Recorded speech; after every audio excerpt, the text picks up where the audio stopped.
નમસ્કાર વિદ્યાર્થી મિત્રો, તમારું સ્વાગત છે KR પટેલ ગ્રુપ ટ્યુશનમાં। આજે આપણે ધોરણ 9માં ઇંગ્લિશમાં લેસન 5 રાણી કી વાવ વિશે આપણે અભ્યાસ કરીશું। આ એક ઐતિહાસિક પાઠ છે, એક વાવનો પાઠ છે કે આ વાવની શું વિશેષતા છે, કોને બંધાવી હતી, એમાં કેટલા માળના બાંધકામ છે, લંબાઈ પહોળાઈ ઊંડાઈ કેટલી છે, બીજી કઈ મૂર્તિઓ અંદર આવેલી છે અને કેટલા વર્ષ સુધી આ કાદવ કિચડમાં દટાયેલી રહી અને પછી બહાર કાઢવામાં આવી, એ તમામ માહિતી તમને આ પાઠમાં જોવા મળશે। તો તમે ટેક્સ્ટબુક ઓપન કરી શકો છો અને શબ્દાર્થ ખાસ લખતા રહેજો અને વાંચતા રહેજો। શબ્દ ભંડોળ મજબૂત હશે તમારું, શબ્દ ભંડોળ જો આપનું હશે મજબૂત તો આપ વધુ સારો અભ્યાસ કરી શકશો। તો આપણે પાઠ શરૂ કરવા જઈ રહ્યા છીએ। રાણી કી વાવ એને કહેવાય ધ સ્ટેપ વેલ। સ્ટેપ એટલે પગથિયા અને વેલ એટલે કૂવો। જે કૂવામાં પગથિયા હોય ને વાવ કહેવાય। તો Rani ki Vav the step well is an approved site on the world heritage. એટલે કે રાણી કી વાવ જે આપણી છે, રાણી કી વાવ જેને આપણે નામ આપ્યું છે, એ આપણા એક સાંસ્કૃતિક વારસામાં મળેલું એવું સ્થાન છે જેને આપણે વૈશ્વિક સાંસ્કૃતિક વિરાસત તરીકે પણ મંજૂરી આપણને મળી છે। It was declared by the world heritage committee UNESCO. હવે આપણે યુનેસ્કો, પછી હુ, યુનિસેફ, આ ઘણી સંસ્થાઓ જે છે ને, આપણે એસએસમાં વાત કરી હતી ને કે વિશ્વ પછી યુએનની સ્થાપના થઈ, યુનાઇટેડ નેશન્સની, કે જેમાં વિશ્વમાં શાંતિ સ્થપાય એવો પ્રયત્ન કરીશું। પછી આ બી આવી ઘણી સંસ્થાઓ સ્થપાઈ હતી, WHO, હુ, તમે હાલ એનું નામ બહુ સાંભળતા હશો, કારણ કે સ્વાસ્થ્ય માટે એ જ કામ કરે છે। કોરોનાની લગતી માહિતી જે હોય કે સાવધાની કેમ રાખવી જોઈએ એ બધી આપણને ગાઈડલાઇન છે એ હુ બહાર પાડે છે, WHO। તો હુ, યુનેસ્કો, યુનિસેફ, આ બધી સંસ્થાઓ છે જે અલગ અલગ કામ કરે છે। આ યુનેસ્કો જે સંસ્થા જે છે ને એ આ સાંસ્કૃતિક કામકાજ કરે છે। તો યુનેસ્કો દ્વારા એને આપણી વૈશ્વિક સંસ્કૃતિ તરીકે જાહેર કરવામાં આવ્યું છે। UNESCO has recognised this masterpiece as an exceptional example of water management system. એટલે કે આપણું જે પાણી સંચાલન કહેવાય, વોટર મેનેજમેન્ટ, જળ સંચાલન, પાણી સંચાલન, એનું એક આ ઉત્કૃષ્ટ સ્થાપત્ય છે એવું પણ આ યુનેસ્કો દ્વારા જાહેર કરવામાં આવ્યું છે કે આ એક અસાધારણ નમૂનો છે। It is a wonderful sample of technological development for utilising ground water resource in a single structure. એક જ બાંધકામ, એક જ સ્થાપત્ય, એમાં જેટલું પણ સંગ્રહ કરેલું પાણી હોય એનો કઈ રીતે ઉપયોગ કરવો, એનું આ એક અદ્ભુત નમૂનો કહી શકાય। It is also a unique illustration of breaking large spaces into smaller volumes with artistic presentation. એક વિશાળ વિસ્તારનું નાના નાના ભાગમાં વિભાજન કરીને, કારણ કે વાવ એટલી મોટી છે અને એનું આપણે તમે ચોપડીમાં ફોટો પણ આપ્યો છે, આપ એમાં પણ જોઈ શકો છો કે એટલો નાના નાના ભાગમાં વિભાજન કર્યું છે એનું, અને એટલી કલાત્મક રજૂઆત કરી છે, એમાં અંદર કોતરણી કામ કર્યું છે, મૂર્તિઓ ભગવાનની છે, બધી ઘણી બધી કારીગરી ત્યાં જોવા મળે છે। એનું એક અનન્ય, એક અને માત્ર એક ઉદાહરણ આપણે કહી શકાય। Rani ki Vav has a great appeal to every observer. જેટલા પણ અહીંયા જોવા માટે આવે છે, મુલાકાતી મુસાફર જે આવે છે, એમને આ વાવ ખૂબ જ આકર્ષી લે છે। Queen Udayamati, the widow of king Bhimdev I, constructed this vow between 1022 and 1063 AD। રાજા ભીમદેવ પહેલા, એમની પત્ની રાણી ઉદયમતી, એમને ઈસવીસન 1022 થી 1063ની વચમાં આનું બાંધકામ કરાવ્યું હતું। Rani ki Vav has become one of the most popular places to visit in Gujarat. ગુજરાતમાં જેટલા પણ જોવાલાયક સ્થળ છે એમાં એક લોકપ્રિય સ્થળ તરીકે આનો સમાવેશ કરી શકીએ છીએ। King Bhimdev I belonged to the Solanki density of Anhilwad Patan. Solanki રાજવંશના રાજા હતા ભીમદેવ પહેલા, જે પાટણમાં આવ્યું છે અનહિલવાડ ત્યાંના હતા. After his death Udayamati took up the project for solving the problem of water scarcity faced by the people of Patan.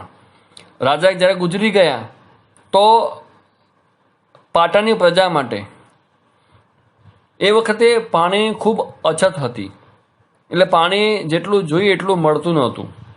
તો રાણીએ એ પાણીની અછતની સમસ્યાનો ઉકેલ લાવવા માટે આ યોજના એમણે હાથ ધરી હતી. Unfortunately the queen also died before the completion of this structure.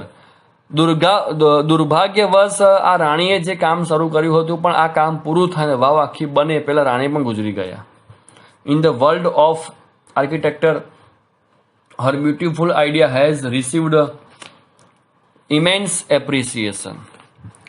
એવું કહી શકાય કે આર્કિટેક્ચર મતલબ સ્થાપત્યની દુનિયામાં આ જે કલ્પના રાણીએ કરી હતી, આ રાણીએ કલ્પના કરી કે ભાઈ આવી વાવ બનવી જોઈએ, તો એ મગજમાં આઈડિયા જે આવ્યો હતો એ કલ્પના રાણીએ જે કરી તેની ખૂબ જ પ્રશંસા કરવામાં આવી હતી.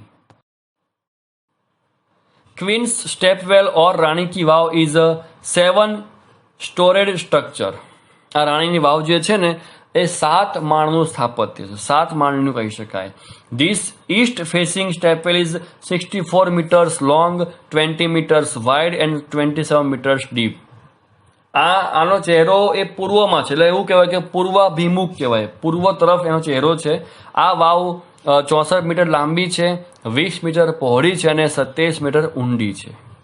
Each sculpture, passage, pillar and pavilion in this magnificent structure has enchanting carvings.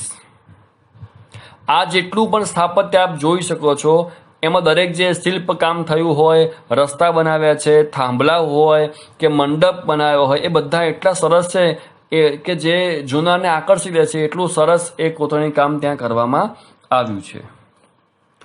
On its side walls there are around 800 sculptures.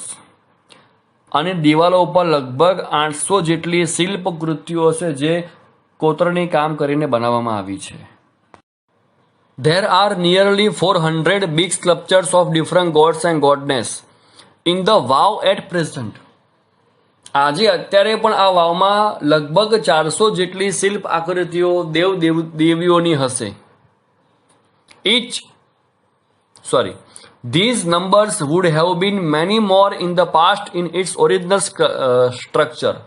અત્યારે 400 છે પણ જ્યારે આ બની હતી ને ત્યારે આ વાવમાં લગભગ 400 કરતાં પણ 3-4 ગણી મૂર્તિઓ એ વખતે હશે.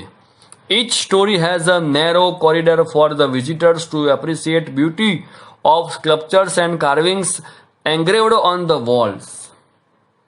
જેટલા પણ 7 માળની વાત છે, દરેક માળ ઉપર દરેક જગ્યાએ શિલ્પ આકૃતિઓ છે, દિવાલ પર કોતરણી કામ પણ કર્યું છે.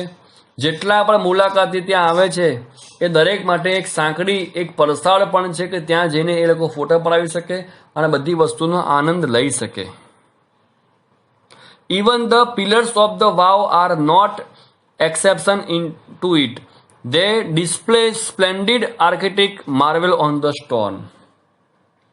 માત્ર 7 માળની દિવાલો નહીં, વાવના જે સ્તંભ જે છે ને થાંભલાઓ, એ થાંભલો પણ હવે અપવાદ નથી. મતલબ ત્યાં પણ સરસ કલાત્મક શ્રેષ્ઠતાવાળું કામ કરવામાં આવ્યું છે. ટૂંકમાં આખી વાવમાં થાંભલા હોય, દિવાલ હોય, 7 માળ હોય, પરસાળ હોય, જગ્યા હોય, દરેક જગ્યાએ કલાકૃતિ તમને જોવા મળશે. In fact the vav is solely dedicated to Vishnu. ખરેખર તો આ વાવ જે છે ને એ ભગવાન વિષ્ણુ માટે બનાવવામાં આવી હતી, મતલબ એમને અર્પણ કરવામાં આવી. ડેડિકેટ મતલબ અર્પણ કરવું. One can find Vishnu in different shapes and posters. જે વ્યક્તિ ત્યાં જાય છે ને એને ભગવાન વિષ્ણુના ઘણા બધા રૂપ, એના આકાર, એની મુદ્રાઓ ત્યાં તમે જોઈ શકો છો. એ રીતે ત્યાં વાવમાં બધું બાંધકામ કરવામાં આવ્યું છે. After Vishnu next important statue ease of Parvati. ભગવાન વિષ્ણુની વાત કરીએ તો વિષ્ણુ ભગવાન પછી કોઈ અગત્યની જો મૂર્તિ હોય તો એ છે માતા પાર્વતીની મૂર્તિ. Nearly 15 galleries have the sculptures of Parvati. લગભગ 15 ગેલેરી, જેને આપણે કહીએ છીએ પરસાળ ગેલેરી કહેવાય, એ 15 ગેલેરીમાં પાર્વતીની શિલ્પ આકૃતિઓ ત્યાં જોવા મળે છે. 12 statues of goddess Gauri together at the same place are rarely found anywhere. Gauri માતાની 12 મૂર્તિઓ એક સાથે ભાગ્યે જ ક્યાંય જોવા મળશે, જે અહીંયા જોવા મળે છે. The sun temple of Modhera has it, જે મોઢેરાના સૂર્ય મંદિરમાં પણ જોવા મળે છે. This vow has also all the 12 statues of Gauri, namely Uma, Parvati, Gauri, Lalita, Sriya, Krishna, Maheshwari, Rambha, Savitri, Trishanda, Total and Tripura. આ જેટલા પણ નામ બોલી ગયો છું એ દરેક નામની ત્યાં માતાજીની મૂર્તિઓ ત્યાં જોવા મળે છે. Besides, there are many statues of God and goddess such as Ganesh, અગ્નિ, વાયુ, સૂર્ય, ભૈરવ, ચામુંડા, બ્રહ્મા, ઇન્દ્રા, ઇન્દ્રાણી, વૈષ્ણવી, વારાહી, મહાલક્ષ્મી, કુબેર એક્સેટ્રા. આ જેટલા નામ બોલી ગયો એટલા ભગવાનના પણ ત્યાં મૂર્તિઓ તમને ત્યાં જોવા મળશે. There are also some of the rare sculptures of gods. Rare મતલબ ક્યાંય ભાગ્યે જ જોવા મળતા હોય, એને કહેવાય છે વિરલ, જે ભાગ્યે જ ક્યાં જોવા મળે. તો એવા પણ ભગવાનની મૂર્તિઓ પણ તમને ત્યાં જોવા મળશે, જે તમે ભાગ્યે જ બીજે ક્યાંક જોવા મળી શકે. Here one can find the statue of Lord Buddha with 4 hands, the statue of Rama with sword and shield, the statue of sun in front of Tapasvi, the statue of Shiva with beads in his hand, the statue of Parsuram with soft and gentle expression, rather having hard and stand look et cetera. આટલી ઘણી બધી મૂર્તિઓ તમને ત્યાં જોવા મળશે. જેમ કે વાત કરી મેં ભગવાન બુદ્ધની. હિયર, હું આખું વાક્ય ફરી વાંચું છું બીજા વાક્યથી, કે here one can find the statue of lord Buddha with 4 hands. અહીંયા ભગવાન બુદ્ધની મૂર્તિ જોવા મળશે, એ પણ 4 હાથવાળી. The statue of Rama with sword and shield, ભગવાન રામની મૂર્તિ તલવાર અને ઢાલ સાથે જોવા મળશે. The statue of sun in front of tapasvi, તપસ્વીના રૂપમાં સૂર્યની ઇન ફોર્મ સૂર્યની મૂર્તિ તમને જોવા મળશે ત્યાં. The statue of Shiva with beads in his hand, હાથમાં પારા સાથે ભગવાન શંકરની પ્રતિમા તમને ત્યાં જોવા મળશે. The statue of Parshuram with soft and gentle expression, rather having hard and stand look, ભગવાન પરશુરામ એવું કહેવાય કે ગુસ્સાવાળા દેવ છે, પણ અહીંયા તમને એકદમ સૌમ્ય અને શાંત મુદ્રાવાળા, હસ્તી મુદ્રાવાળા, હસતો ચહેરો, એક પ્રસન્નતા મુદ્રાવાળા તમને ત્યાં જોવા મળશે. આવું ભાગ્યે જ ક્યાંક જોવા મળતું હોય છે. Some of the sculptures display contemporary life style, folk tales, animal and human instincts etcetera. અમુક એવી આકૃતિઓ પણ છે જે તમને એ વખતે જીવનશૈલી કે એ વખતનું જીવન કેવું હશે, લોકકથાઓ હોય, પ્રાણી હોય, માનવ સ્વભાવ હોય, એ દરેક તમને ત્યાં દર્શાવશે. They reveal artistics vision and unique imagination of the sculptures. હવે જે શિલ્પીઓની કલા દ્રષ્ટિ હોય કે એમણે જે કલ્પના કરી હોય, એ કલ્પના શક્તિ પણ તમને ત્યાં જોવા મળે કે આ બનાવનારે વિચાર્યું કેવું મસ્ત હશે કે જેને કારણે આટલી સરસ વસ્તુ બની શકી. There are nearly 300 statues of Apsara. અપ્સરાની લગભગ 300 મૂર્તિ ત્યાં તમને જોવા મળશે. The sculptures presented a vast range of emotions and feelings on the faces of the Apsara. અપ્સરાના ચહેરા ઉપરના હાવભાવ, સંવેદનાઓ, એ તમામ પ્રકારની સંવેદના મુદ્રા જે હોય એ તમને ત્યાં જોવા મળશે. They display variety of different moods and situations. ઘણા બધા પ્રકારનું એમનો મિજાજ, મૂડ એટલે એમનો આપણે કે આનો મૂડ આજે સારો છે અને મૂડ ખરાબ છે, એટલે મિજાજ કહેવાય એને. તો એ જે પ્રકારનો ધરાવતો મિજાજ, એની જે શૈલી હોય, એ તમામ જેટલી પણ પરિસ્થિતિ હોય એ એમાં દર્શાવે છે. Most of them present Vishnu in his 10 different avatars. Vishnu ભગવાનના 10 અવતારની મૂર્તિ પણ ત્યાં તમને જોવા મળશે. The most attractive sculptures are those of Vara, Vaman, Narસિંહ, રામ, કલ્કી એન્ડ મહિષાસુર મર્દિની. તો આ જે નામ બોલી ગયો ને એમના પણ આકર્ષક તમને ત્યાં મૂર્તિઓ બાંધકામ તમે એનું જે શિલ્પ સ્થાપત્ય તમને ત્યાં જોવા મળશે. હવે ભગવાન વિષ્ણુના 10 અવતાર છે. આમાં તો અમુક નામ તમને આપ્યા છે, પણ એ 10 અવતારના નામ ક્રમમાં તમને જે મોઢે હોય, ક્રમમાં કે પહેલો અવતાર આ, બીજો અવતાર આ, તો તમારે લખવાનું છે નીચે કોમેન્ટ બોક્સમાં કે વિષ્ણુ ભગવાનના 10 અવતારના નામ કયા છે. The Apsaras with 16 different makeup styles add to the grace of this unmatched structure. 16 પ્રકારની અલગ અલગ મેકઅપ એટલે કે શણગાર કરવો, એની અપ્સરાની મૂર્તિઓ પણ અહીંયા એક આકર્ષણનું પાત્ર છે. The stepwell also focuses on the holiness of water and its great significance in Indian culture. ભારતીય સંસ્કૃતિ, આ વાવમાં જે પાણી જે છે એનું પવિત્રતા, હોલીનેસ એટલે પવિત્રતા, હોલી HOLI હોલીનેસ, HOLINE એટલે કે પવિત્રતા. આ પાણીમાં જે પવિત્રતા જે છે એ ભારતીય સંસ્કૃતિમાં એક મહત્વનું ધ્યાન કેન્દ્રિત કરે છે. The vow is the most developed, elaborate and ornamented example of submerged architecture.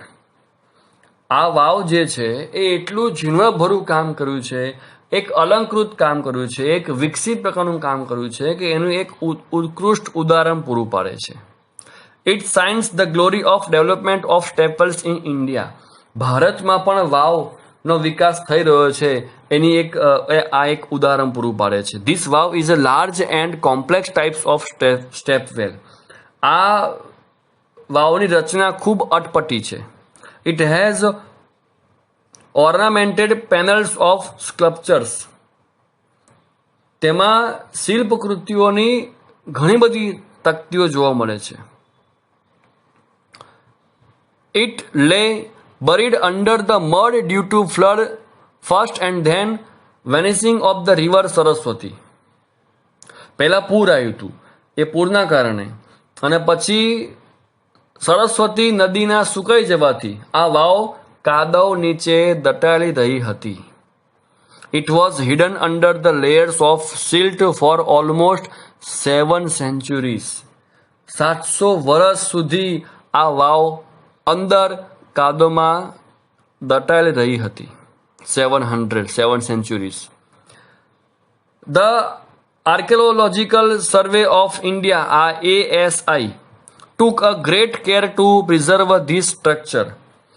ભારતના પુરાતત્વ વિભાગ જે આવી ઐતિહાસિક વસ્તુઓનું અને ઐતિહાસિક બાંધકામનું કાળજીપૂર્વક ધ્યાન રાખતું હોય છે, એમણે પણ આ વાવને, આ સ્થાપત્યને સુરક્ષિત રાખવા માટે કાળજી લીધી. In February 2013, ASI nominated this vow for the World Heritage Site. 2013ના ફેબ્રુઆરી મહિનામાં આ પુરાતત્વ વિભાગે આ વાવને વૈશ્વિક સાંસ્કૃતિક વિરાસત તરીકે નીમવામાં ભાગ ભજવ્યો હતો. With the excellent teamwork by the ASI and state government of Gujarat, it got recognition by the UNESCO. Gujarat સરકાર અને પુરાતત્વ વિભાગ એ બંનેના સહયોગના કારણે યુનેસ્કો દ્વારા તેને માન્યતા આપવામાં આવી. તો અહીં તમારો આ પાઠ પૂરો થાય છે. તમારે શબ્દાર્થ ખાસ મોઢે કરવાના છે. આખો પાઠ વાંચવાનો પ્રયત્ન કરજો અને એનું ભાષાંતર કરવાનો પ્રયત્ન કરજો. આવજો.